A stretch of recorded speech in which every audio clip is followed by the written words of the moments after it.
चला जुर मिल के जी जावो, चलो मन के मनोती मनावो।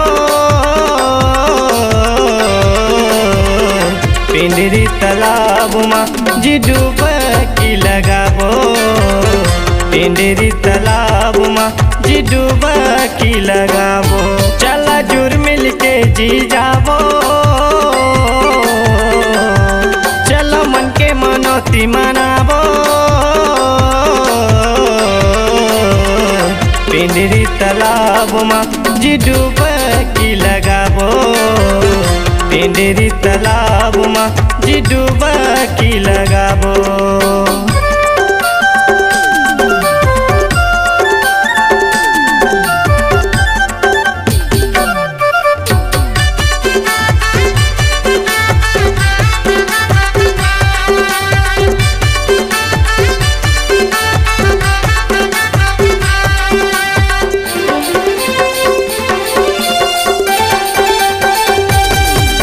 लगे मनोहरपुर तिरमा देवरी मोतिनपुर वो, जाते जाता मर टापू के दर्शन करबो भरपूर वो, जाते जाता मर टापू के दर्शन करबो भरपूर वो।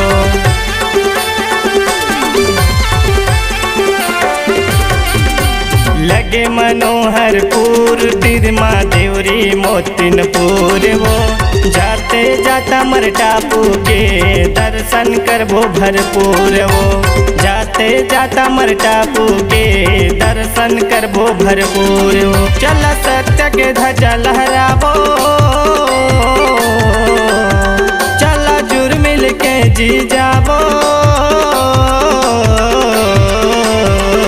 पिंडरी तालाब माँ जी डुबकी लगावो, पिंडरी तालाब माँ जी डुबकी लगावो।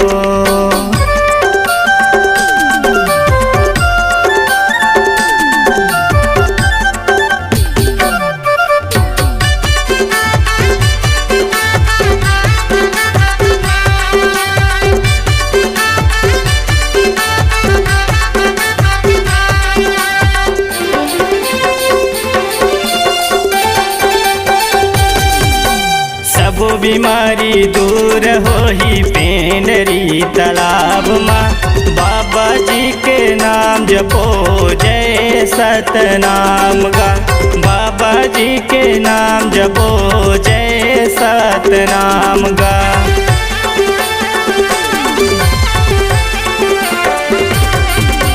सब बीमारी दूर होही पिंडरी तालाब माँ, बाबा जी के नाम जपो जय सतनाम गा, बाबा जी के नाम जपो जय सतनाम। चलो सत्य के डंका बजावो, चला जुर मिल के जी जावो। पिंडरी तालाब माँ जी डुबकी लगावो, पिंडरी तालाब माँ जी डुबकी लगावो। चला जुर मिल के जी जावो, चलो मन के मनोती मनावो। पिंडरी तालाब माँ जी डुबकी लगावो, पिंडरी तालाब माँ जी डुबकी लगावो, पिंडरी तालाब माँ जी डुबकी लगावो, पिंडरी तालाब माँ जी डुबकी